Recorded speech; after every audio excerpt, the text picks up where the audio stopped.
Assalamualaikum warahmatullahi wabarakatuh. Alhamdulillahirabbil alamin wassalatu wassalamu ala asyrofil anbiya'i wal mursalin sayyidina Muhammadin wa ala alihi washabihi ajmain. Rekan-rekan sekalian yang insyaallah senantiasa dirahmati oleh Allah. Alhamdulillah pada sore hari ini kita sekali lagi akan mengadakan suatu press conference yang insyaallah dihadiri. Pada saat ini telah hadir rekan kami Bapak Abdullah Katiri, Ibu yang sudah sudah tidak asing lagi, Dr. Tifa, dan sebelahnya lagi adalah rekan kami Saudara Ismar Safrudin. Sebelahnya lagi orang yang juga tidak asing bagi kita semuanya, Dr. Roy Suryo. Lalu sebelahnya lagi Mas Denny Mas Denny Apriandi dari advokat, dan sebelah saya adalah Bapak Agus Yunanto, beliau dari Forum Diaspora Indonesia, dan sebelah kami, sebelah paling kanan adalah rekan kami Mas Burhan, ya, merupakan juga advokat di dalam di dalam pembelaan, di dalam tim advokasi Dr. Tifa dan kawan-kawan.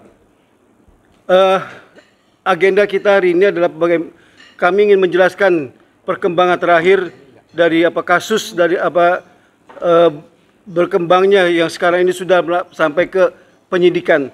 Untuk itu mungkin barangkali kami pertama kali kami persilakan Dr. Tifa untuk memberikan mohon maaf, dari TVUA dulu, dari Saudara Ismar Safrudin yang akan menyampaikan bagaimana background dari TPUA sampai dengan kiprahnya hari ini. Oke, kepada rekan kami Bang Ismar, persilakan.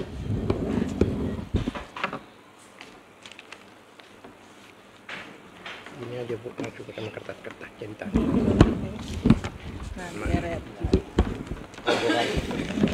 Bulan mikrofon.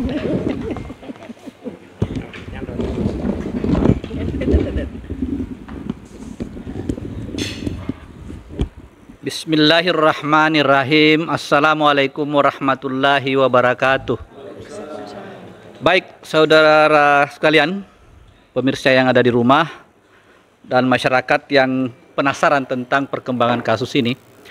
Dalam hal ini di sini saya diminta untuk menyampaikan tentang apa dan bagaimana apa itu TPUA. Jadi karena apa? Saat ini yang melakukan laporan polisi kemudian dilaporkan itu adalah kita dari TPUA. Ya, dalam hal ini ketua kami Bapak Profesor Dr. Egy Sujana.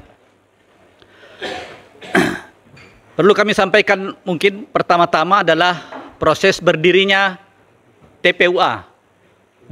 Kemarin juga pada saat proses pemeriksaan rekan kami Bapak Damai Hari Lubis juga ditanyakan tentang ini oleh pihak penyidik.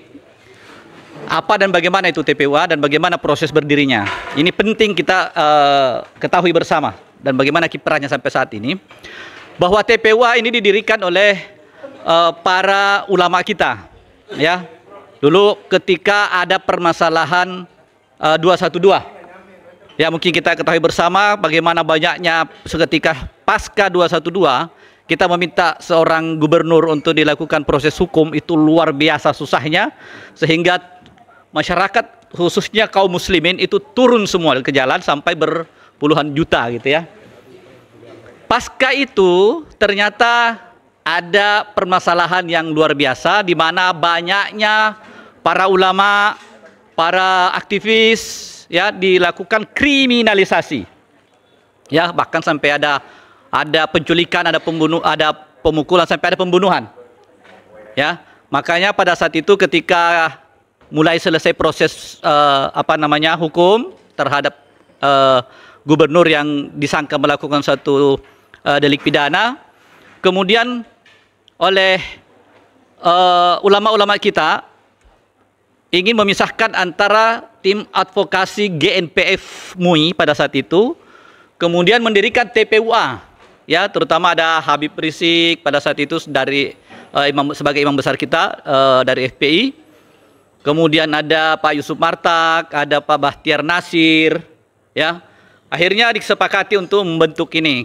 Kemudian ini juga digunakan untuk dipersiapkan untuk melakukan pembelaan bukan cuma terhadap ulama, karena ulama-ulama ini adalah para pendukung Bapak Prabowo Subianto.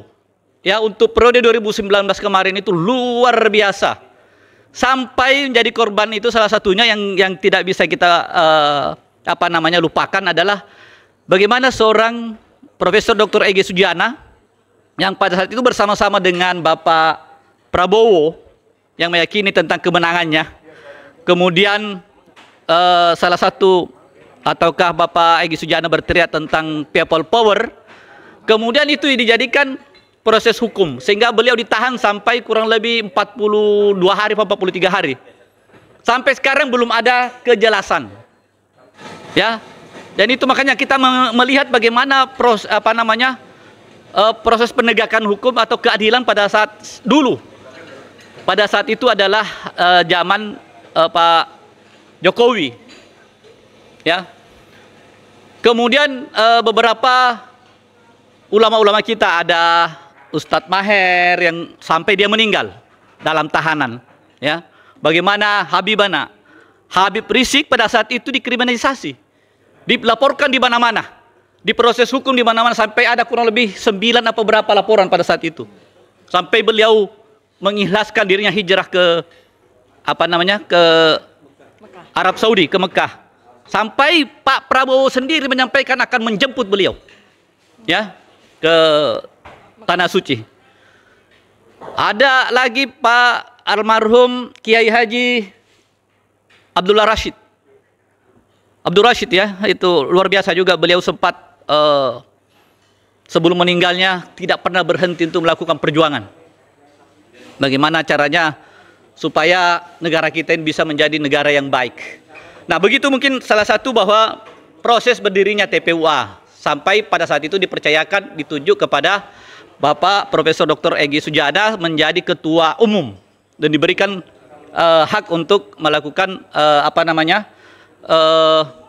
mengatur kabinetnya gitu ya, kepengurusannya sampai sekarang ini. Kemudian untuk masalah dihubungkan dengan persoalan ini, persoalan adanya laporan polisi sampai sekarang ini, awalnya memang bahwa TPUA sebagai organisasi organisasi hukum, ya, penegakan hukum, organisasi kepengacaraan, itu betul-betul mempunyai niat yang tulus dan baik. Bagaimana melakukan pembelaan atau bagaimana caranya supaya persoalan dugaan ijazah palsu ini menjadi terang, ya, supaya tidak terjadi lagi seperti dahulu-dahulu. Bagaimana terjadi saling menghujat, saling curiga mencurigai, atau intinya istilahnya itu terpecah. Dulu kan ada namanya cebong, ada namanya kampret dan macam-macamnya. Nah, semoga saat ini mudah-mudahan tidak ada gitu loh. Nah, salah satunya TPUA ini itu menginginkan bagaimana penegakan hukum ini betul-betul kita bisa dapatkan gitu loh. Termasuk ketika saudara kita Bambang Tri, ya, itu membuat sebuah buku Jokowi Undercover sampai 2 jilid kalau tidak salah. Itu kita sebagai organisasi penegak hukum yang mempunyai niat baik untuk bagaimana persoalan ini menjadi terang, ya, betul-betul ditegakkan. Itu seharusnya kita melakukan pembelaan terhadap beliau ketika dilakukan penangkapan dan penahanan yang dari awal itu. Ketika buku itu dibredel, kemudian kita dihubungi oleh istrinya, kita menjemput beliau di stasiun bersama Pak Deddy Suhardadi pada saat itu. Namun kita tidak bisa dipertemukan karena ternyata sudah ditangkap duluan. Sampai pada saat itu kita tidak bisa mendampingi secara bebas. Kemudian belakangan setelah beliau bebas, akhirnya beliau melakukan gugatan secara keperdataan di Pengadilan Negeri Jakarta Pusat. Ya, kurang lebih tahun 2022 kalau tidak salah. Apa inti daripada gugatan kita itu adalah kita menginginkan polemik tentang ijazah palsu ini, ya, itu jangan bias, jangan sampai kayak sampai sekarang ini. Kita menginginkan apa ada proses hukum. Supaya apa? Jangan terlalu banyak orang yang dikriminalisasi hanya persoalan ini gitu loh. Jadi kita meminta niat baiknya pada saat itu karena Pak Jokowi masih sebagai seorang presiden, ya kita meminta niat baiknya karena kan jelas semua kita sudah tahu mungkin di mana di pasal keterbukaan informasi publik jelas itu presiden itu merupakan adalah pejabat publik, ya, yang keseluruhan apa yang pada dirinya itu adalah menjadi domain publik, ya, harus salah termasuk itu masalah ijazahnya kan udah jelas di pasal 18, pasal 17 ayat 3F apa segala itu semuanya dijelaskan tentang masalah itu. Jadi tidak ada dan sebagai masyarakat itu juga mempunyai hak untuk mengetahui itu. Karena apa? Presiden itu kan diangkat oleh dipilih oleh rakyat untuk mengurus negara ini, untuk mengurus apa yang menjadi kepentingan kami. Jadi pejabat-pejabat itu adalah pelayan masyarakat gitu loh. Nah, ketika kami meminta hak kami untuk diperlihatkan, kenapa mesti harus disembunyikan? Ya, sampai dilakukan penangkapan, penahanan yang sampai 2 kali. Jadi tolong jangan jangan setengah-setengah. Nah, salah satunya adalah setelah kita melakukan proses hukum gugatan pembelaan terhadap Bambang Tri dan Gus Nur, kemudian kita melakukan laporan polisi. Nah, jangan disalahkan ketika ternyata begitu ini berjalan, lebih banyak yang percaya ke kita. Termasuk banyak juga kaum intelektual, termasuk mungkin Mas Roy, Mbak Tifa, Mas Rismon, ya, dan Mas Taufik apa segala, dan banyak masyarakat yang lain yang penasaran, yang memang mempunyai niat suci yang sama bagaimana menegakkan hukum ini, bagaimana menegakkan kebenaran ini, membuka secara selebar-lebarnya. Akhirnya mereka tertarik untuk melakukan bagaimana memanfaatkan keilmuan mereka itu loh. Cuma yang kita sayangkan ini ternyata berlanjut sampai sekarang, sampai mereka harus diproses hukum. Nauzubillah min salik. Aduh. Kalau memang ada yang menyatakan bahwa kita memiliki agenda politik, ya mungkin ada benarnya mungkin itu. Agenda politik kita adalah membuka kebenaran. Nggak ada lain itu.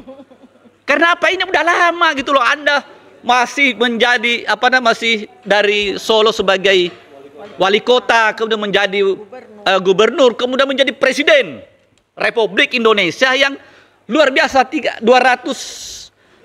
jutaan itu warga negara kita ini yang Anda pimpin gitu loh. Termasuk kita ini semuanya Anda pimpin dengan harapan yang luar biasa buat bahwa negara ini bisa dipimpin dengan baik. Yang sampai faktanya ternyata kan kita dipimpin juga. Anda sering selama ini, siapa yang berani mungkin bisa menentang kita bahwa Anda memang sering melakukan kebohongan? Kan begitu. Di mana itu masalah mobil SMK, di mana itu 11.000 triliun, bagaimana itu IKN, sampai iya kan investornya mana itu? Ternyata sekarang jadi apa? Ya, 300 miliar lebih hanya untuk perawatan, kemudian dimanfaatkan untuk apa? Yang kita lihat di media itu malah digunakan untuk hal maksiat. Nauzubillah min salik. Karena apa? Mungkin karena dibangun dengan kebohongan. Duit rakyat di mana itu semua itu dipertanggungjawabkan itu.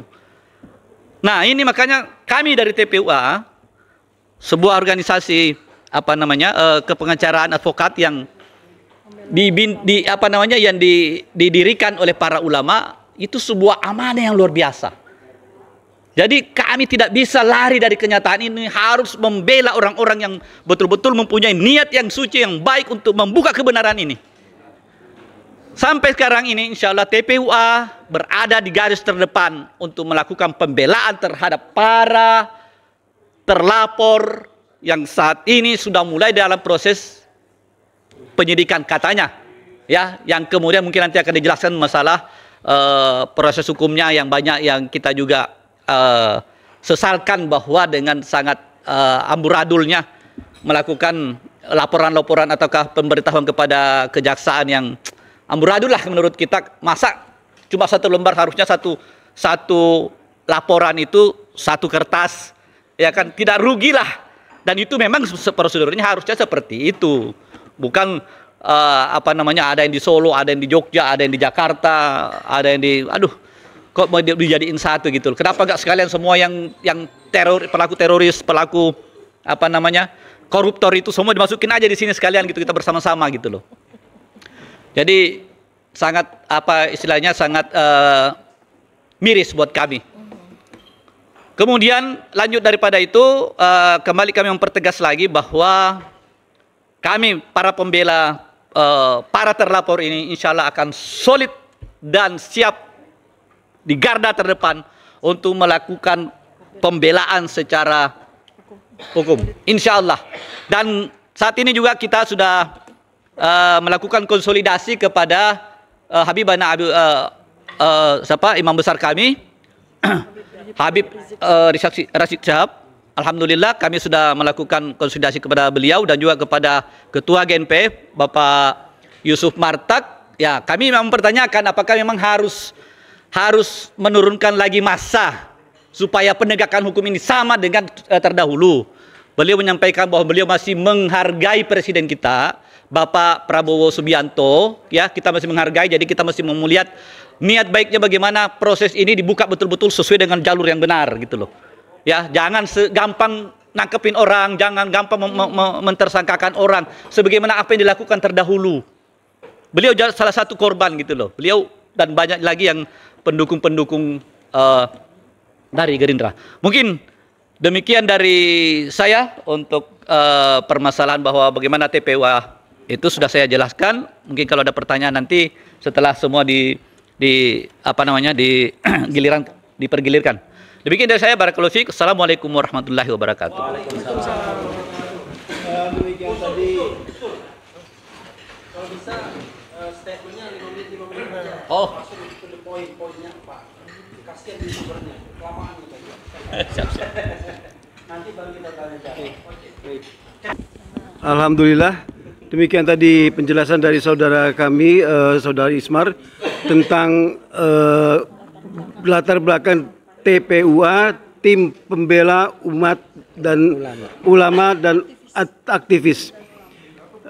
Baik, kita akan melangkah selanjutnya adalah paparan dari orang yang selama ini begitu gigih memperjuangkan kebenaran untuk mengungkap apa itu ijazah dari beliau yang konon katanya memimpin Indonesia. Oke, kepada Dr. Tifa silakan.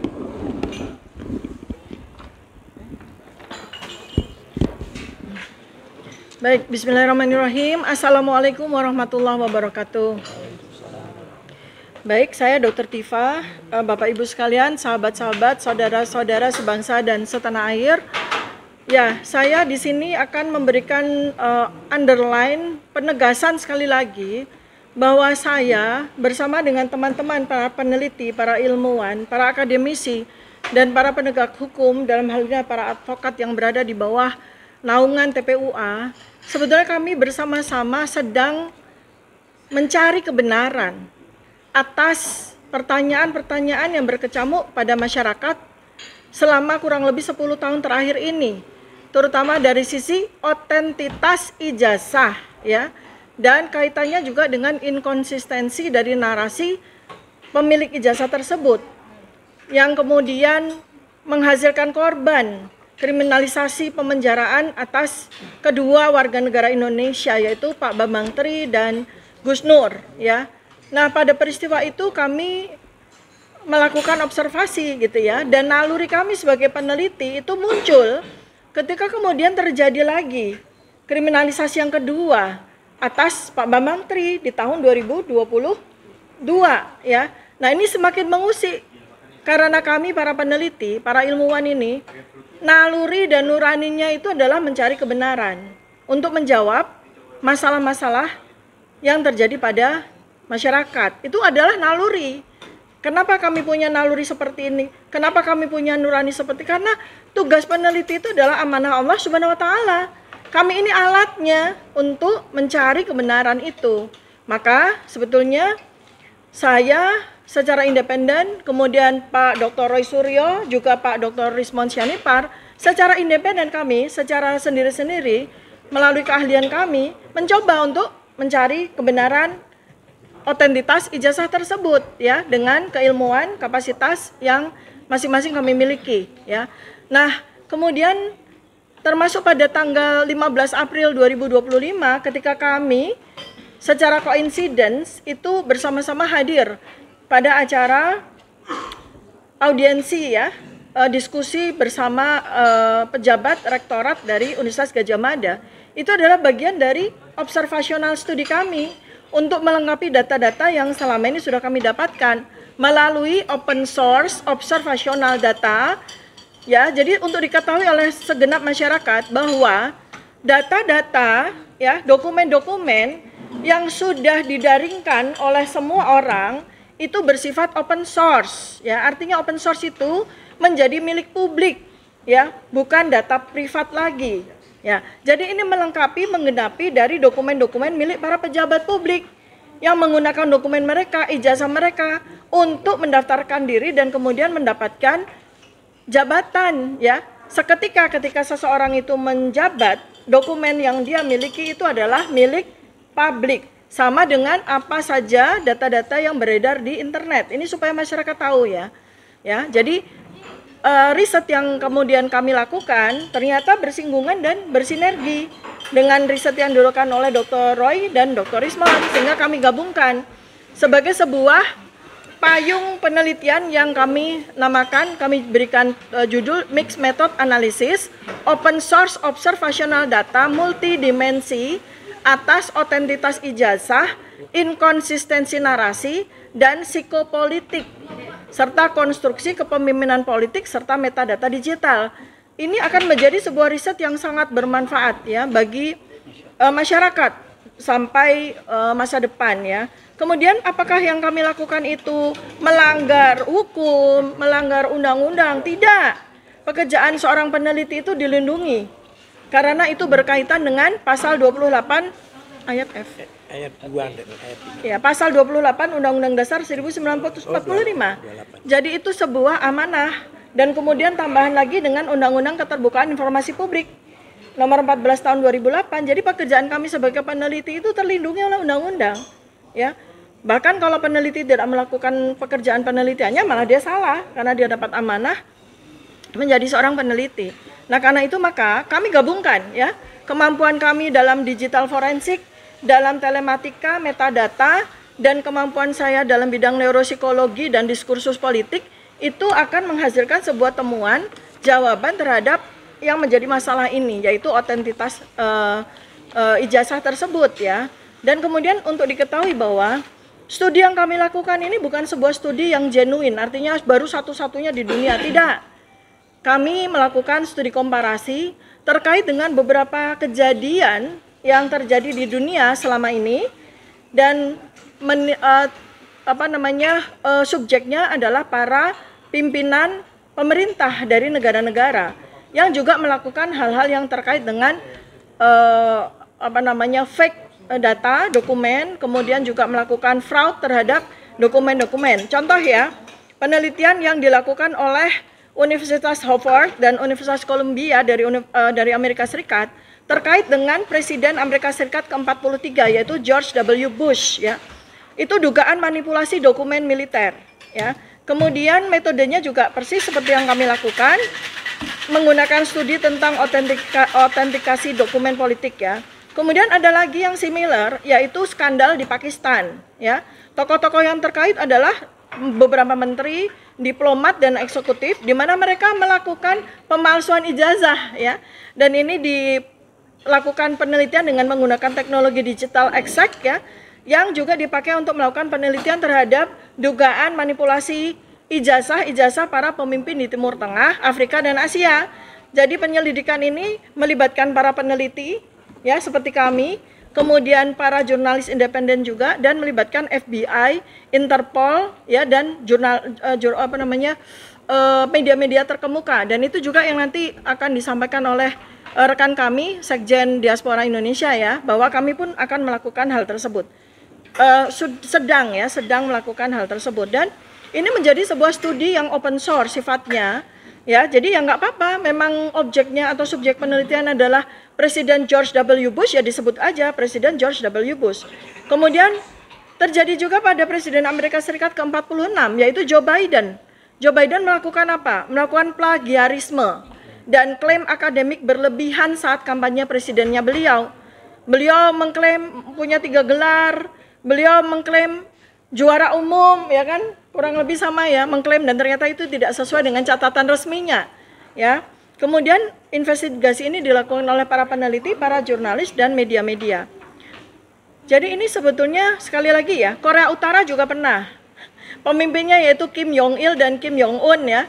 Dua-duanya mengklaim punya ijazah luar negeri dan gelar universitas yang ternyata abal-abal. Ya, dan ini sudah dilakukan penelitian oleh peneliti juga dan sudah diterbitkan dalam jurnal Asian Studies Review. Ya, kemudian ada lagi politisi Pakistan, ini putri mantan Perdana Menteri Nawaz Sharif dari Pakistan. Ini juga melakukan pemalsuan ijazah dari salah satu universitas di Inggris. Kok kita jadi ingat sesuatu ya? Dan investigasi ini dilakukan oleh para peneliti independen dan melibatkan Mahkamah Agung dari Pakistan. Ya. Kemudian ada lagi Menteri Dalam Negeri Iran tahun 2008, Ali Kordan. Ini juga mengaku-ngaku memiliki gelar dari Oxford University yang terbukti palsu.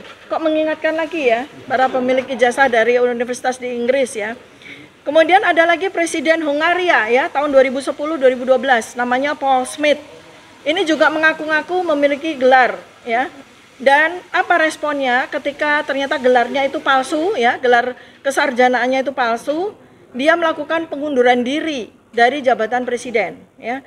Kemudian ada lagi Perdana Menteri Australia Julia Gillard, ini juga memasukkan latar belakang sertifikasi hukumnya. Jadi advokat abal-abal. Padahal Perdana Menteri loh, ya.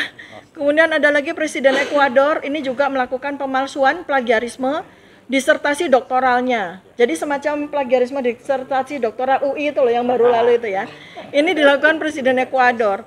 Jadi apa yang kami lakukan ini dalam koridor saintifik, dalam koridor ilmiah yang dilindungi secara etika ilmiah dan dilindungi oleh undang-undang. Jadi kami ini tidak bisa dipidanakan. Apa yang kami lakukan ini bukan sebuah pidana, sebuah tindakan pidana. Yang kami lakukan ini benar-benar dalam kaidah ilmiah.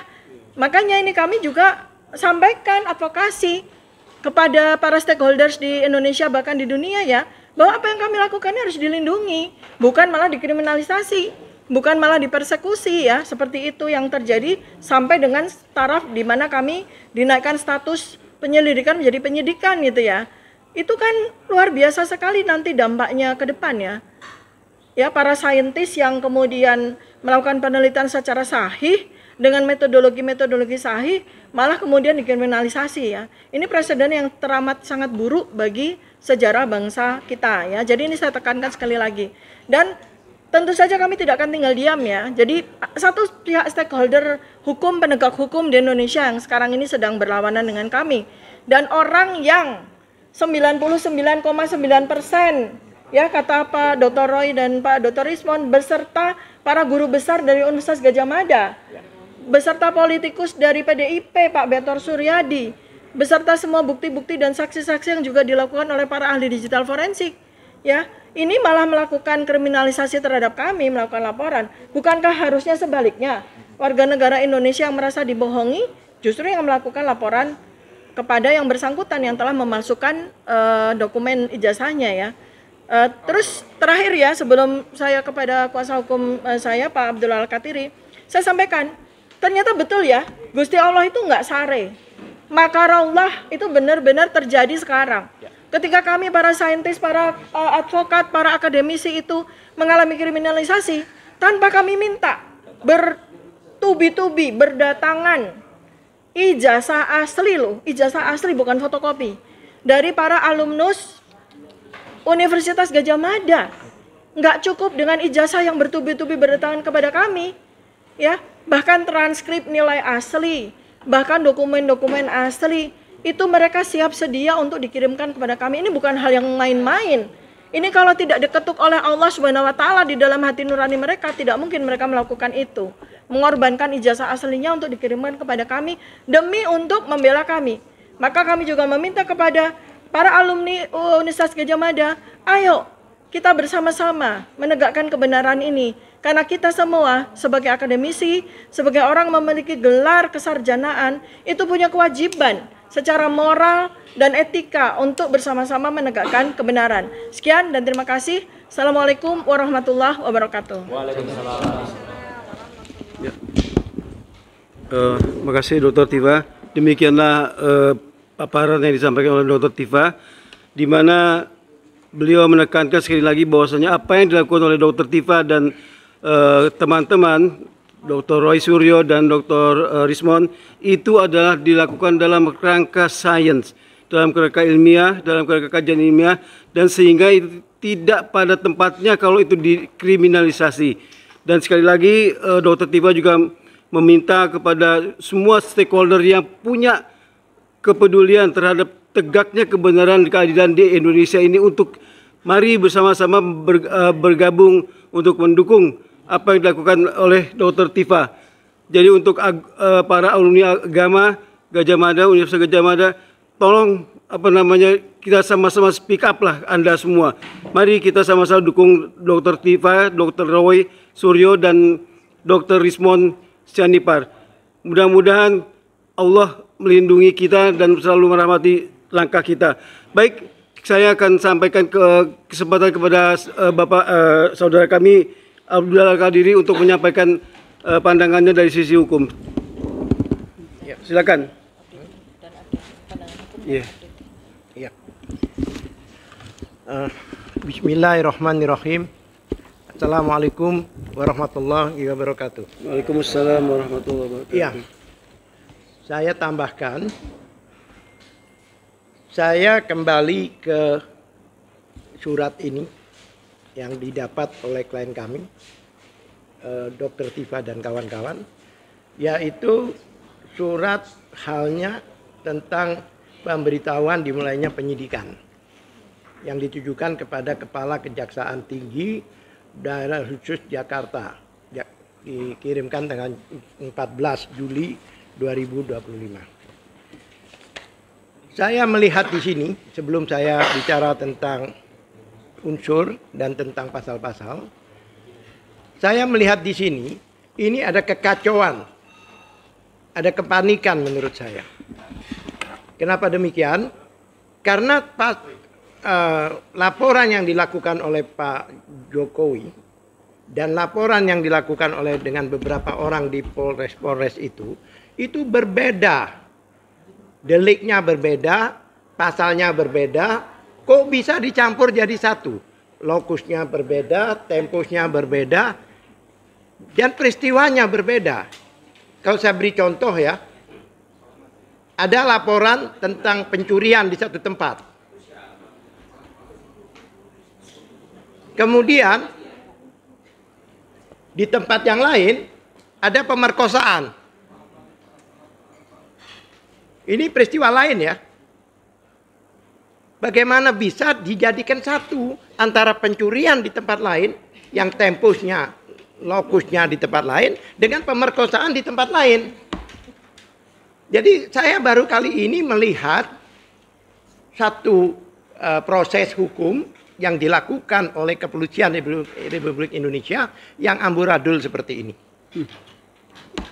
Kalau menurut saya ini adalah salah satu bentuk kepanikan. Satu hal lagi, kami tidak tinggal diam. Setelah gelar kemarin, kami tidak puas dengan gelar kemarin itu. Karena faktanya, di dalam gelar itu, kami telah menyampaikan fakta-fakta dan delik-delik apa, termasuk Perkap Kapolri, yang mana semuanya adalah dilanggar. Tapi tidak disampaikan. Bahkan yang membuat kami agak bingung, pada saat gelar bersama kami pagi itu sampai siang, itu tidak ada pihak UGM. Padahal UGM inilah adalah saksi kunci lah istilahnya, saksi mahkota. Tidak ada. Tapi kita keluar, setelah itu diadakan gelar lanjutan, kami dikagetkan, dari medsos kami tahu bahwa di situ ada UGM. Ada personel UGM, saya tidak tahu siapa yang dihadirkan. Pada waktu gelar bersama kami, disembunyikan di mana mereka itu? Ini kan jadi pertanyaan. Bahkan setelah gelar, ada seseorang yang namanya Hoirul Anam dari Kompolnas menyampaikan seolah proses-proses ini wajar. Bahwa ini telah dilakukan oleh kepolisian, ini telah proses kepolisian, tanpa menyinggung argumentasi apa yang kami sampaikan pada waktu gelar itu. Kalau dia fair, sampaikan juga argumentasi kita. Dan hal itu saya tidak kaget. Karena si Hoirul Anam ini sebelumnya adalah komisioner dari Komnas HAM. Yang mana pada waktu peristiwa kami laporkan tentang kejanggalan kilometer 50, dia melakukan hal yang sama. Jadi dia mengegongin aja gitu. Jadi digongin aja. Jadi apa yang dilakukan kepolisian itu dibenarkan. Jadi saya tidak kaget. Cuma yang membuat kami juga bingung juga, dia selaku Kompolnas, selaku pengawas dari kepolisian, ya kan? Kok tiba-tiba jadi juru bicaranya kepolisian? Dia itu kan bagian dari elemen di gelar itu. Dan satu hal lagi yang kami pada waktu itu, begitu kami dapat undangan gelar khusus, kami sangat bahagia. Karena melibatkan semua elemen, semua orang, semua unit dari kepolisian itu. Kami sangat bahagia. Bahkan dari pimpinan waktu itu, pimpinan gelar itu Wasidek ya. Karo Wasidek menyatakan salah satu pertimbangan gelar ini karena perkara ini sudah menjadi isu nasional. Apa artinya? Itu berartinya sudah masalah bangsa Indonesia, rakyat Indonesia. Karena disampaikan sendiri salah satu pertimbangan ini karena sudah menjadi isu nasional. Yang membuat kita kecewa, Dr. Suryo, Roy Suryo, Dr. Tifa dan yang lain-lain, dan satu kebetulan pada waktu itu yang ikut gelar, yang dapat kuasa hukum waktu itu kebetulan hanya saya sendiri dari Egy Sujana. Yang lain pada waktu itu dari TPUA, adalah pengurus TPUA. Jadi saya sendiri sebagai pendumas. Iya kan? Nah, kenapa kita mempertanyakan gelar itu adalah suatu kesempatan untuk dihadirkan ijazah aslinya untuk kita periksa bersama, itu tidak ada. Jadi gelar ini kayak dialog di TV aja gitu loh. Ini gelar ini adalah satu proses tertinggi di dalam proses penyidikan atau apapun juga. Bayangkan, laboratorium yang kecil saja bisa menghadirkan ijazah. Sedangkan gelar besar seperti itu, dengan semua pimpinan, ada Irwasum, ada bagian hukum, ada Propam, tidak dihadirkan itu ijazah. Dan terus gelar apa ini? Makanya sampai saat ini kami belum bisa terima hasil gelar itu. Oleh sebab itu, kami sorenya, kami tidak tinggal besoknya ya. Begitu kami tahu tidak wajar, malam itu juga kami membuat surat untuk kita ajukan ke DPR RI, khususnya Komisi 3, ya kan? Yaitu untuk RDP atau audensi. Untuk kami minta digelar ini di DPR RI. Kedua, dan membawa ijazah itu pasti. Dan kedua, kami juga mengajukan ke Ombudsman. Juga keinginan kami untuk audensi. Kami mengadu dan beraudensi. Kami juga mengajukan ke Komnas HAM. Kami bahkan ke Kompolnas. Bahkan kami tembuskan ke Kapolri, Wakapolri, dan Irwasum. Stakeholder yang sebagai pengawasan internal di kepolisian. Kami sudah, ini tanda buktinya ini. Jadi kami menunggu dari DPR untuk mengundang kami untuk ditemukan dengan para pihak yang berhubungan. Masalahnya kerugiannya itu di kita yang dilaporkan. Itu masalahnya. Kami ini korban. Nah, apa isi surat yang kami ajukan kita sampaikan sekarang supaya masyarakat juga tahu. Satu, ya kan? Ada masalah yang disampaikan oleh saudara saya Ismar tadi yang menyatakan bahwa dengan Ibu Tifa katakan bahwa pasal 28F Undang-Undang Dasar 1945 konstitusi kita menyatakan bahwa setiap warga negara berhak berkomunikasi, berhak mendapatkan informasi, berhak bahkan meminta sesuatu pada lembaga publik. Dan hal itu dipertegas dengan Undang-Undang Nomor 14 Tahun 2008, yaitu Undang-Undang Informasi Keterbukaan Publik, yang mana pasal 1 ayat 3 menyatakan di situ, ya kan, bahwa yang dimaksud lembaga publik adalah baik itu eksekutif, yudikatif, legislatif, atau lembaga-lembaga lain yang mendapat dananya dari APBN, baik sebagian maupun keseluruhan. Faktanya UGM, KPU itu dapat dana, ya itu juga dapat. Nah, di pasal 2-nya di undang-undang itu menyatakan bahwa lembaga yang mendapatkan dana tersebut itu adalah lembaga publik, dan pasal 4-nya menyatakan bahwa setiap warga negara berhak mengakses, mendapatkan informasi dari dokumen-dokumen yang ada di lembaga publik tersebut. Apalagi dokumen itu digunakan sebagai syarat pada saat menjadi pejabat publik. Jadi dokumen pribadi yang katanya pengacara-pengacara mereka itu, ya kan, itu jika digunakan sebagai persyaratan untuk menjadi lembaga publik dalam hal ini presiden atau wali kota, maka sudah bukan sebagai dokumen pribadi lagi, tapi sudah merupakan dokumen publik. Oke. Yang kedua,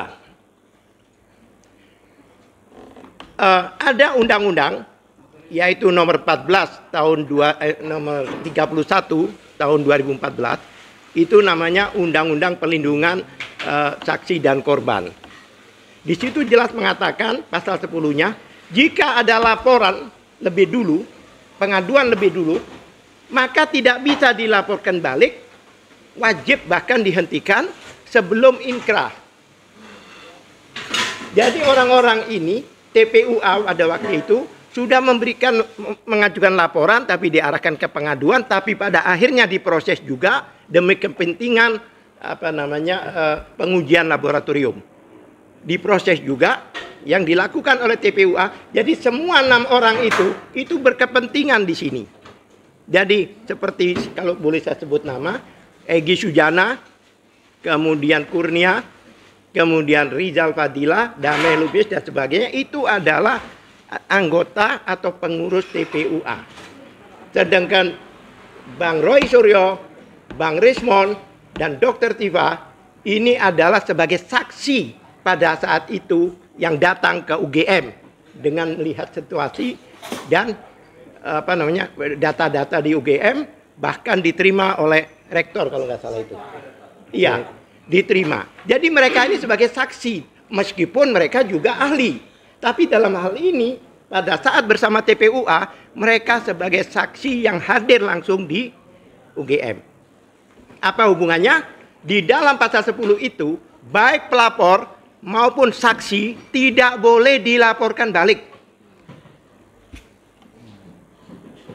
Jelas ya? Oke, yang berikutnya, ini yang saya ingat aja ya. Ini yang saya masukkan dalam audensi maupun permohonan untuk pendapat. Satu hal lagi, kemarin dalam sidang kalau saya boleh sedikit bocorkan, kayaknya dugaan saya ada pesan agar menghalang-halangi saya membaca Perkap Kapolri. Karena begitu baru 5 menit saya bicara dihentikan. Oh, itu benar. Kenapa? Karena disitulah pelanggaran yang dilakukan. oleh mereka dalam memeriksa laboratorium itu. Pada waktu itu kami tanyakan, kenapa kami dihentikan? Jawabannya apa? Bapak nggak usah membacakan perkap kami, karena kami sudah tahu. Kita semua sudah tahu. Pertanyaan saya, pada waktu paparan, penyidik itu pakai pasal-pasal, kami juga sudah tahu pasal-pasal itu. Kenapa dipaparkan? Sama-sama sudah tahu. Ya kan?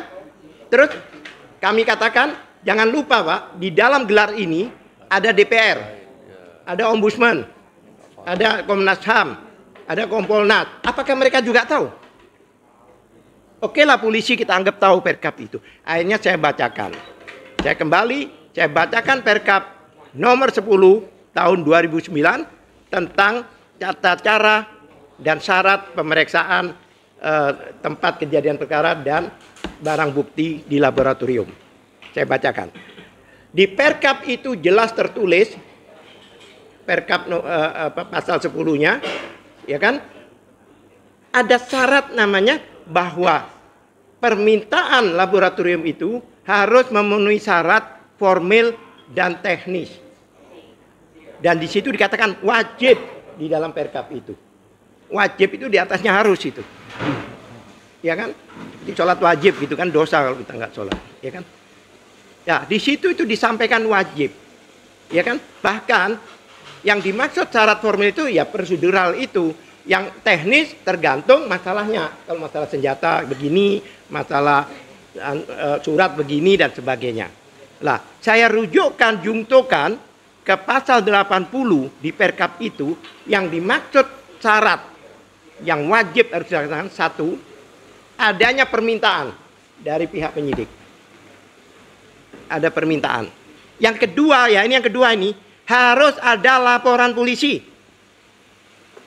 Sedangkan kemarin statusnya masih Dumas, belum ada laporan. Harus ada laporan polisi. Dan laporan polisi itu, ya kan, itu ada nomor laporannya dan ada peristiwanya, ada pasal-pasal yang apa, perkara apa yang di laboratorium itu. Oleh sebab itu, jika ini digunakan, hasil ini untuk Polda, nggak nyambung, Jack. Karena pasalnya lain, nomor laporannya lain. Yang kedua, yang ketiga, syarat ketiga, harus ada BAP saksi dan tersangka. Ini menarik ini. Harus ya, wajib. Saksi itu apa? Saksinya harus diperiksa semua. Termasuk saksi pelapor. Dalam hal ini pelapornya adalah Profesor Dr. Egy Sujana, belum selesai diperiksa. Kemudian di situ ada tersangka. Apa maksudnya tersangka itu? Di dalam penyidikan, tersangka itu di akhir, nggak ada tersangka itu di depan. Berarti pemeriksaan laboratorium itu harusnya di akhir, bukan di awal. Ya kan? Oke. Yang ketiga, harus dilampiri dengan berita acara penyitaan. Berita acara penyitaan, ya kan? Di dalam pasal 1 ayat 16 KUHP poin 16 bahwa penyitaan itu adalah merupakan proses penyidikan, bukan di Dumas. Proses penyidikan. Dalam hal ini tidak lagi lakukan. Yang terakhir, dokumen pembanding, ijazah pembanding harus autentik juga, harus diperiksa juga. Jadi semua ini dilanggar perkapnya ini. Sekarang bayangkan, Undang-Undang Dasar 1945 Konstitusi dilanggar. Undang-undang dilanggar. Undang-Undang Informasi Publik dan satunya lagi Undang-Undang Perlindungan Saksi dan Korban itu dilanggar. Perkap dilanggar. Ini namanya menegakkan hukum dengan melanggar hukum. Oleh sebab itu, stakeholder di dalam penegakan hukum di Indonesia harus tahu masalah ini. Itulah salah satu syarat, salah satu background kenapa kita minta audiensi maupun dengar pendapat dengan DPR RI. Terima kasih. Terima kasih Bang Al-Kartini atas paparannya.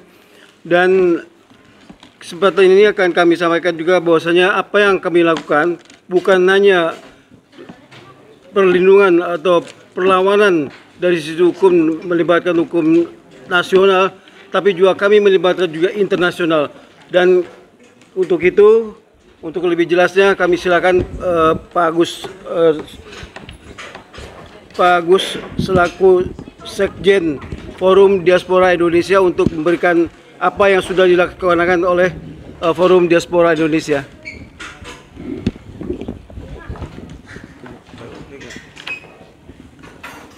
Pak Agus Winanto,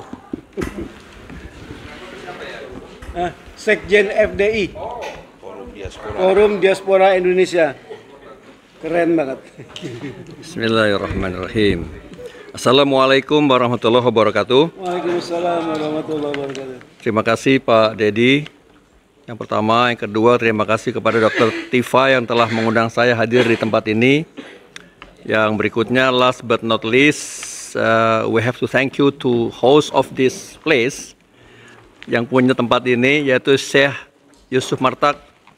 Pak Yusuf, saya di tempat antum ini sekarang. Terima kasih ya. Sebelum saya menyampaikan pandangan atau opini dari Forum Diaspora Indonesia atau disingkat FDI, tidak berlebihan kiranya saya mohon izin ingin memberitahu dulu, mengenalkan apa itu Forum Diaspora Indonesia yang mungkin masih asing di telinga para pemirsa sekalian. Berawal dari pertemuan saya dengan Dr. Tifa di Polda Metro Jaya beberapa waktu lalu, Dr. Tifa itu dalam ikhtiar secara saintisnya itu ingin penelitian ini juga melibatkan teman-teman luar negeri.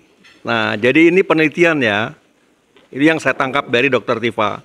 Qadarullah, saya sejak tahun 2009, belum musim politik, itu sudah waktu bertugas di Inggris waktu itu, saya sudah punya kontak person dari hampir kurang lebih 25 negara sampai sekarang, yang itu saya jaga komunikasinya.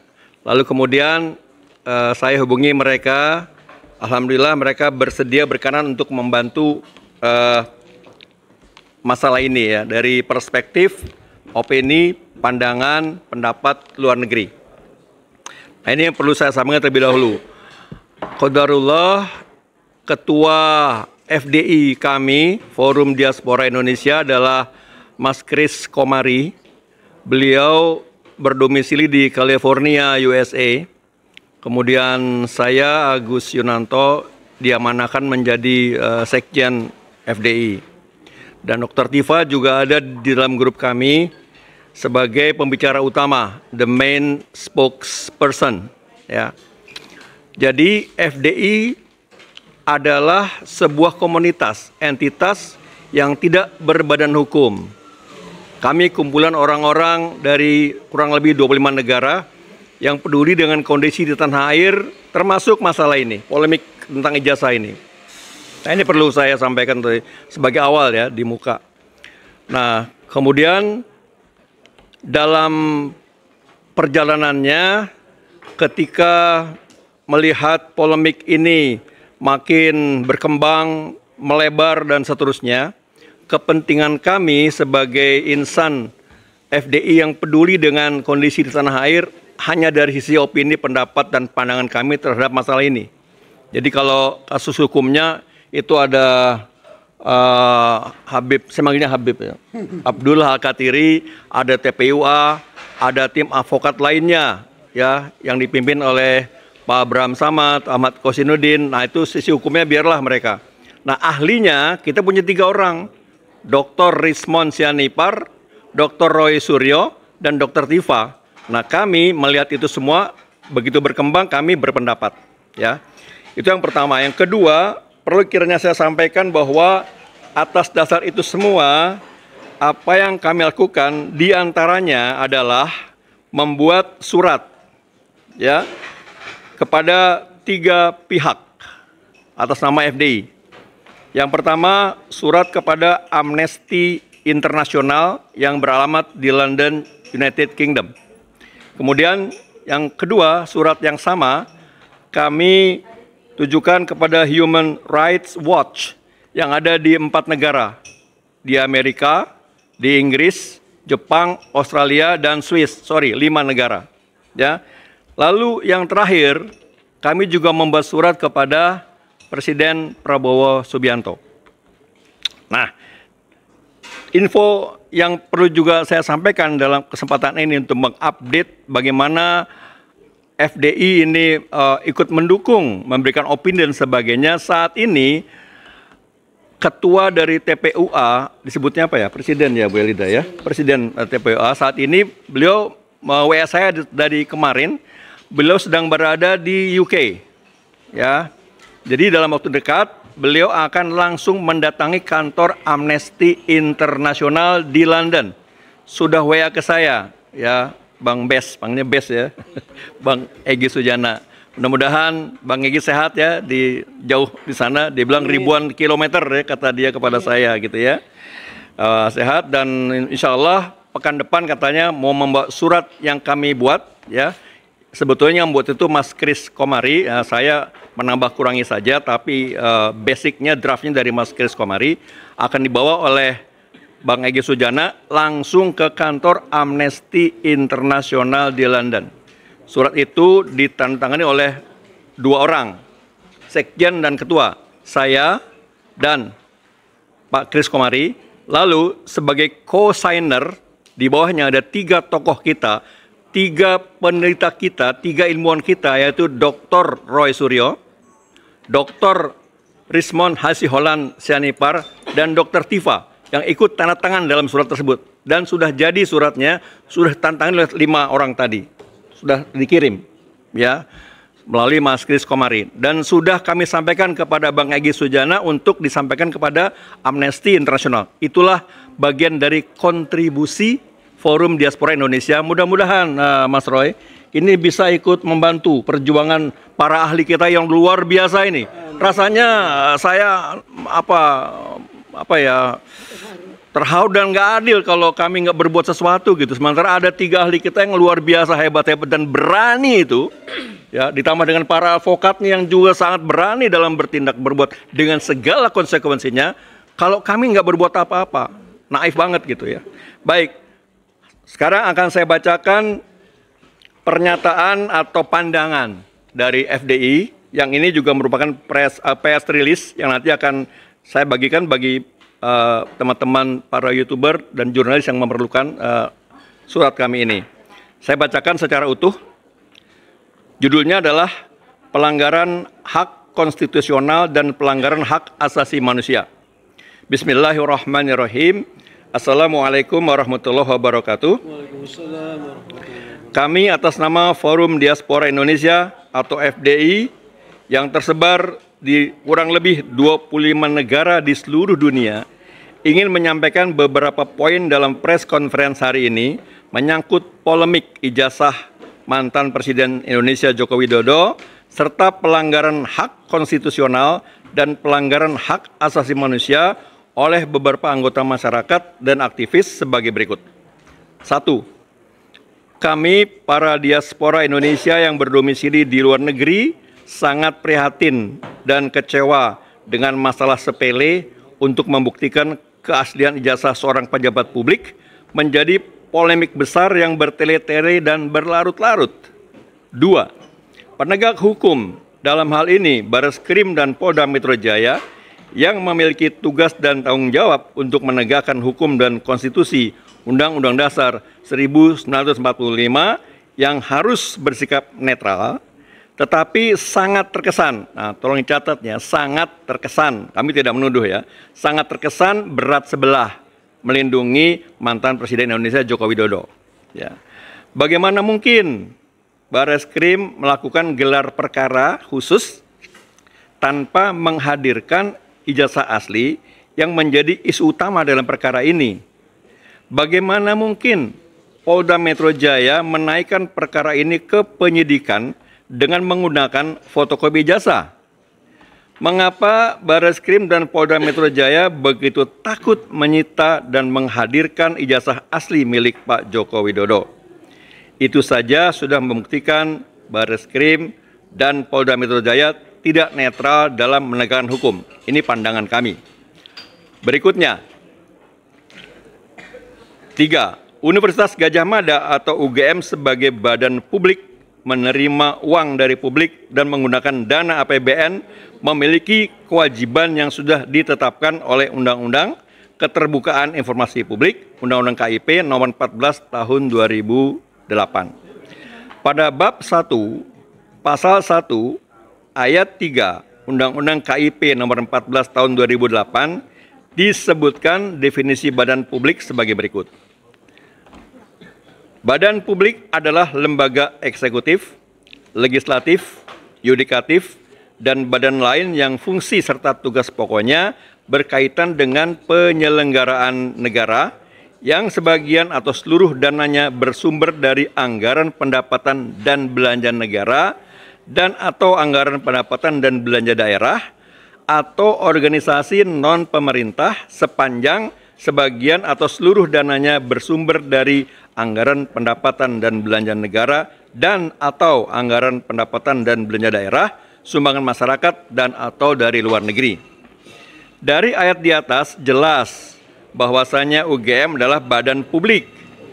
Pak Joko Widodo sebagai mantan presiden dan pejabat di Danantara adalah seorang pejabat publik. Semua badan publik dan pejabat publik memiliki kewajiban terhadap publik, termasuk membuat laporan secara reguler terhadap publik dan memberikan dokumen kepada publik bila diminta. Berikutnya, dalam kasus atau polemik ijazah mantan Presiden Indonesia Bapak Joko Widodo sudah sangat jelas.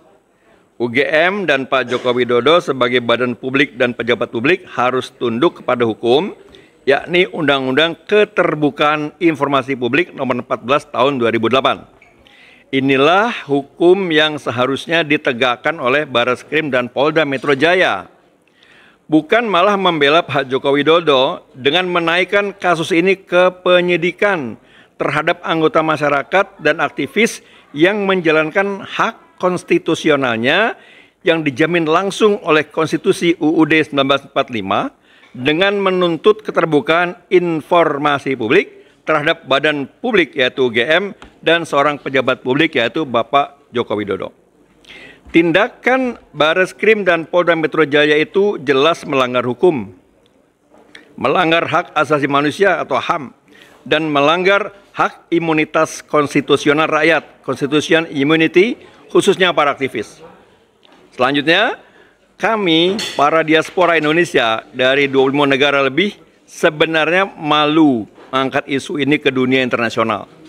Tetapi melihat penegak hukum di Indonesia, khususnya Barreskrim dan Polda Metro Jaya, yang tidak bisa netral, atau setidaknya kok tidak netral gitu ya, dan tidak bisa bertindak adil atau kurang bertindak adil, maka kami terpaksa harus meminta bantuan dari luar negeri untuk ikut mengawasi dan melakukan penyelidikan tersendiri terhadap kasus pelanggaran hak asasi manusia terhadap para aktivis yang dijamin oleh Universal Declaration of Human Rights tahun 1948 oleh PBB dan International Covenant on Civil and Political Rights ICCPR.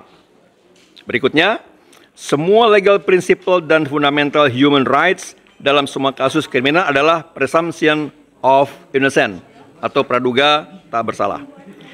That all citizens are presumed innocent until proven guilty under the rule of law with due process and fair trial.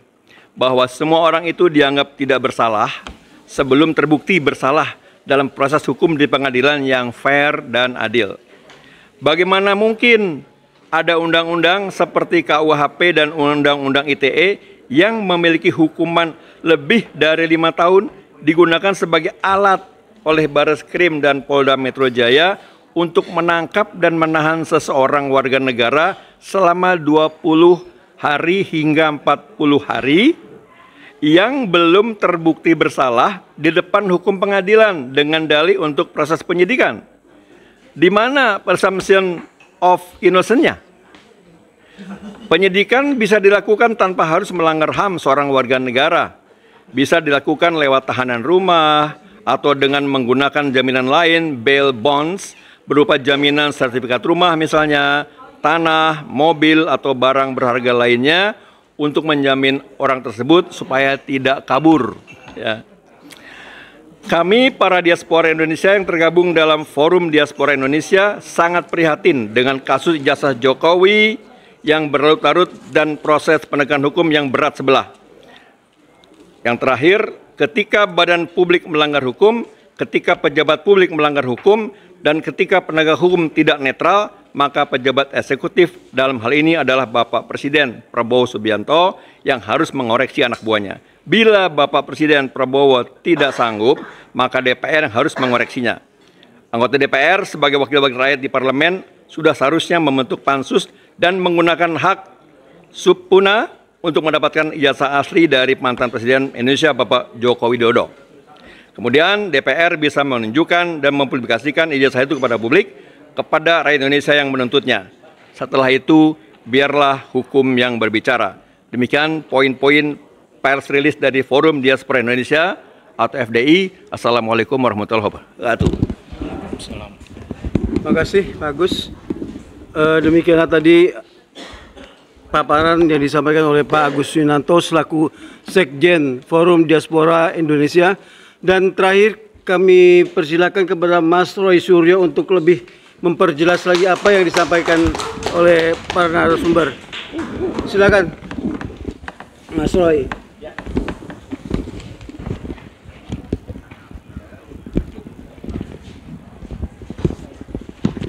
Baik, terima kasih. Bismillahirrahmanirrahim. Assalamualaikum warahmatullahi wabarakatuh. Waalaikumsalam warahmatullahi wabarakatuh. Pertama-tama saya aturkan ucapan terima kasih atas kesempatan yang sangat baik ini kepada pimpinan tim pembela Dr. Tifa, ya, Dr. Abdullah Al-Katiri. Beliau ini bukan orang asing bagi saya. Beliau adalah pembela saya di kasus yang lalu, ya. Terima kasih sekali lagi Pak Abdullah Al-Katiri bersama dengan bapak-bapak kuasa hukum dari Dr. Tifa yang lain. Saya sebenarnya di sini untuk memperkuat saja apa yang tadi sudah disampaikan oleh Dr. Tifa dengan beberapa temuan-temuan yang lain. Jadi apa yang tadi disampaikan oleh Dr. Tifa itu semuanya adalah bersifat science based, artinya bersifat berbasis ilmu pengetahuan. Ini sangat mendukung apa yang dulu pernah kita lakukan. Jadi ketika tadi disampaikan pada saat gelar perkara khusus, kami sangat kecewa karena harusnya apa? Pada saat itu harusnya Bareskrim menampilkan 3 uji pembanding ijazah.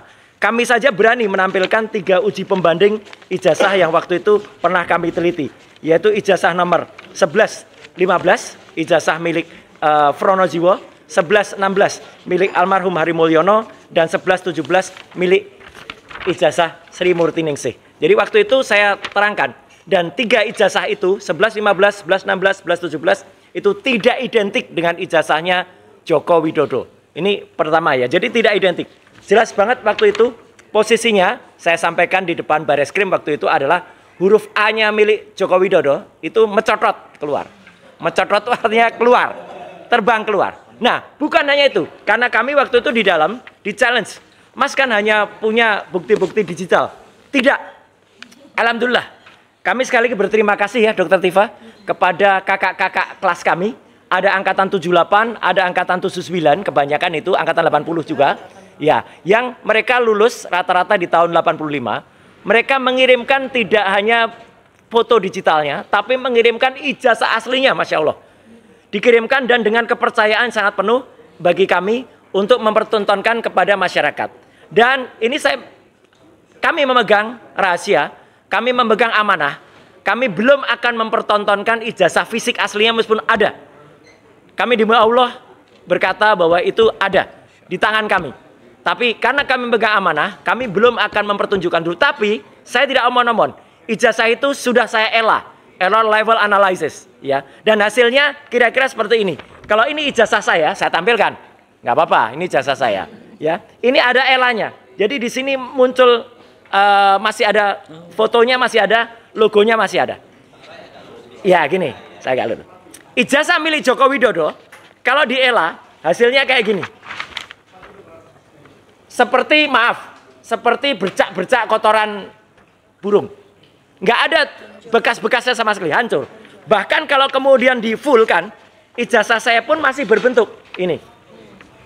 Ini masih berbentuk, masih ada legalisasinya, masih ada foto saya, masih ada logonya, masih ada. Dan kalau ijazah Joko Widodo ditampilkan kayak gini, hancur. Dan dengan segala hormat, saya tampilkan analisis ELA, satu sampel ijazah milik kakak kelas kami yang asli, tapi ini masih terlindung, tidak nampak milik siapa, ya. Inilah, jadi masih nampak, fotonya masih nampak, logonya masih nampak, ada pengamannya pun masih nampak. Kalau ELA masih nampak. Jadi ini saya mendukung statementnya Dr. Tifa, dan itu clear sekali. Ijazah milik kakak-kakak kelas kami itu adalah ijazah, dan kami bangga dengan Universitas Gadjah Mada, Pak Al-Kathiri, karena ijazah dari UGM itu sangat rapi, sangat detail, dan sangat bagus. Ada 5 layer pengaman, ya. Ada yang namanya emboss, ada yang namanya watermark, ada yang namanya tinta khusus untuk capnya, ada meterai dengan nilai dan warna khusus. Saya masih sebutkan warna khusus ya, gitu supaya nggak ditiru, nanti mereka niru lagi nanti. Harganya ya, beda. Harganya juga itu nanti dulu ya, gitu.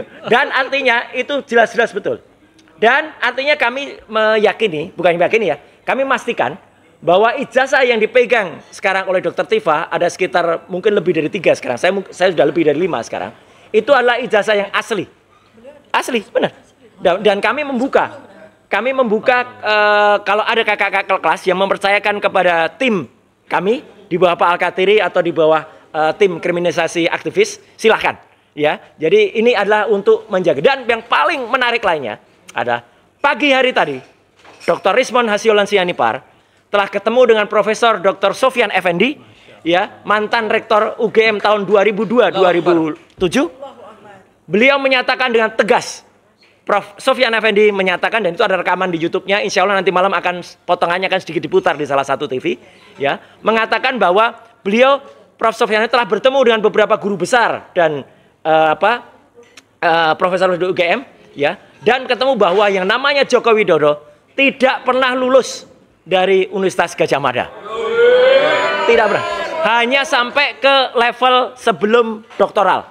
Jadi hanya level ke bakaloriat, ya, sarjana muda, ya, dan menggunakan salah satu ijazah, ya, ini kata Prof. Sofyan Effendi, milik almarhum Hari Mulyono, yang diubah. Pengubahannya di mana? Nah, itulah cocok sekarang dengan yang namanya teori yang tadi disebut Dr. Tifa ketemu dengan teori Betor Suryadi, yaitu pasar pramuka. Apa itu? Salah satu atau ada beberapa orang dari foto ini itu adalah yang membuat ijazah palsunya. Ngaku. Ini foto ini adalah tanggal 1 Mei 2025 yang lalu. Ini adalah pertemuan yang dikoordinir oleh salah seorang yang disebut Mr. P.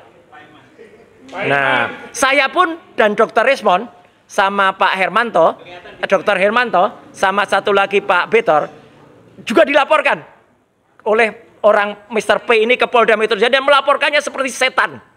Jam 1 malam bikin LP-nya. Tapi artinya biarkan, dan ini bukan omongan. Data ini kami dapatkan langsung dari BIN, mantan BIN, Badan Intelijen Negara, yaitu Kolonel Sri Chandra. Jadi artinya itu clear ya. Jadi saya singkat saja teman-teman semua. Terima kasih sekali lagi Pak Al-Kathiri dan Pak Ismar, teman-teman yang lain ya. Kami bersepakat, kami tidak akan putus, kami tidak akan berhenti, kami tidak akan mundur, dan kami hanya mengetuk tadi kata Prof. Sofyan. Ada satu yang menarik lagi. Pada saat demo besar di Universitas Gadjah Mada yang dilakukan oleh mahasiswa waktu kemarin, ya, sebenarnya Rektor UGM, Prof. Dr. Ova Emilia, itu ternyata dipanggil oleh kepala negara, ya, dan kemudian diberi nasihat, sudahlah, katakanlah yang benar dan nanti akan itulah. Jadi insya Allah gerakan ke DPR, gerakan ke eksekutif nanti akan, dan kita sebenarnya bisa mencontoh sesuatu yang sangat sederhana. Seorang wanita, wali kota Ito di Jepang, Makita Kubo, mengundurkan diri gara-gara ijazahnya palsu. Wanita loh ini, apa nggak malu ini ya dengan yang ada di luar. Jadi sekian, terima kasih. Wassalamualaikum warahmatullahi wabarakatuh. Iya. Ya, tambahan sedikit, Dr. Tifa. Ya, saya menambahkan sedikit sebuah data atau berita yang saya peroleh kemarin ya. Kemarin tanggal 15 Juli 2025, saya bertemu dengan Pak Betor Suryadi ya di salah satu tempat. Beliau menyampaikan kepada saya dua hal yang sangat penting. Ya, nanti bisa dikonfrontir dengan beliau dan saya merekam video otentik ya. Beliau mengatakan bahwa beliau sudah bertemu dengan pelaku pembakaran Pasar Pramuka. Dan beliau sudah bertemu dengan tukang yang membuat ijazah tersebut yang di Pasar Pramuka, tukangnya ya. Tukangnya bukan bosnya, tapi tukang pembuat ijazah tersebut. Ya, jadi teman-teman YouTuber silakan nanti Anda konfrontir dengan Pak Betor Suryadi. Saya sendiri juga mempunyai video di mana beliau mengeluarkan statement tersebut. Ya, terima kasih. Clear. Oke, baik. Terakhir ada sebentar dari Bu Eli, mungkin mau ada, saya kasih waktu 1 menit aja Bu ya, karena waktunya sudah waktunya 20. Assalamualaikum warahmatullahi wabarakatuh. Terima kasih, rasa syukur yang dalam kepada Allah Subhanahu wa taala. Hari ini kita dapat bersama tokoh-tokoh yang luar biasa. Saya melihat ada penaikan penyidikan dari pihak kepolisian.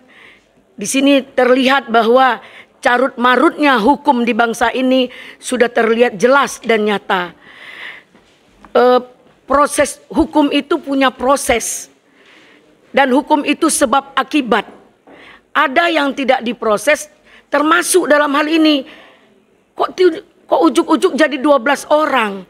Ini seperti apa? Hukum yang ditegakkan seperti apa?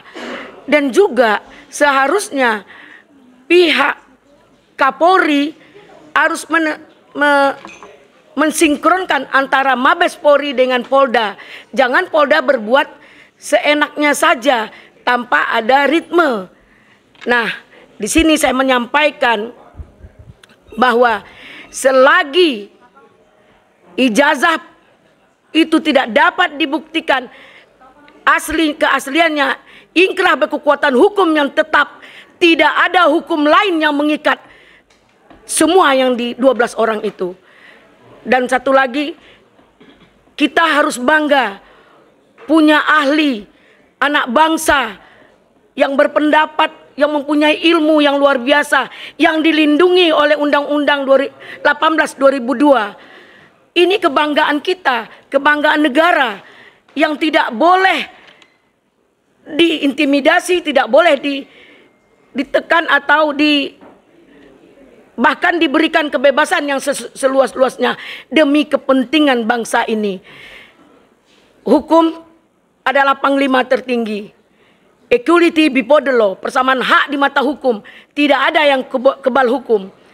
Kami sudah memasukkan dari TPUA surat kepada Presiden untuk audiensi. Insya Allah dari internal akan menerima waktu kita untuk audiensi dari TPUA kepada Pak Presiden agar ada melibatkan Kapolri dan juga Kejaksaan dalam penetapan pidana yang dilakukan oleh pihak yang tidak dapat mempertanggungjawabkan. Kenapa saya bilang tidak dapat mempertanggungjawabkan? Di sini ada orang yang tidak punya legal standing membuat laporan sehingga dinaikkan ke penyidikan. Malulah seorang penegak hukum. Saya rasa Polda Metro Jaya orangnya sangat paham dengan hukum. Kenapa mau diobok-obok dengan persoalan seperti ini? Tolong, muka hukum, mata hukum, kita di bangsa ini harus kita selamatkan. Karena Polda Metro Jaya adalah rule dari semua hukum di bangsa ini. Jika Polda melakukan hal yang carut marut seperti ini, pasti Polda-Polda lain, Polsek dan Polres lain juga akan melakukan kesemenaan dalam penegakan hukum.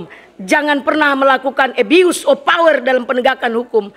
Kami minta tolong ditinjau kembali tentang persoalan perkara ijazah palsu ini untuk yang dituduhkan kepada rekan-rekan kita yang 12 orang yang tidak melalui prosedur dan tidak melalui tahap-tahap dari hukum itu sendiri.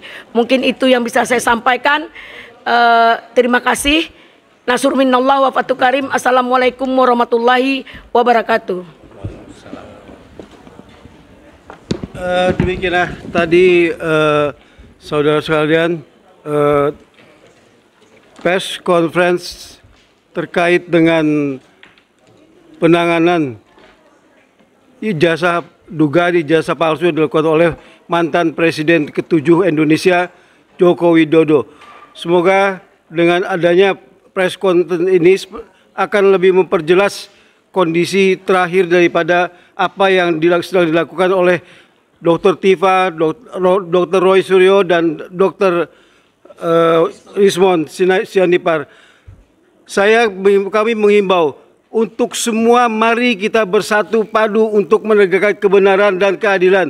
Kita lawan yang namanya ketidakbenaran dan ketidakadilan dan kebohongan-kebohongan. Ingat, kita yakin bahwasanya yang namanya kebenaran tidak akan pernah bisa dilawan oleh siapapun. Kenapa? Itu akan bertentangan dengan sifat Allah yang maha benar dan yang maha suci. Yakinlah kita bahwasanya pertolongan Allah demikian dekat. Insya Allah kemenangan akan di depan mata kita. Amin ya rabbal alamin. Mari kita tutup semuanya dengan ucapan alhamdulillahirabbil alamin. Assalamualaikum warahmatullahi wabarakatuh. Saya Dedi Suardadi, mohon maaf atas kekurangan-kekurangan kami selama ini. Terima kasih. Oke. Yuk. Saya ke sana juga. Oh iya, harus. Foto dulu. Bang. Foto dulu. Oh iya. Biar seimbang. Ayo. Harus ke Jalan Utara. Jadi Tangannya gimana tangannya? Tangannya ngepal semua. Jadi gini, kita di sini membongkar namanya kong kali kong. Ini namanya kong kali kong. Kong kali kong, kita bang tu bismi. Kita kong bang.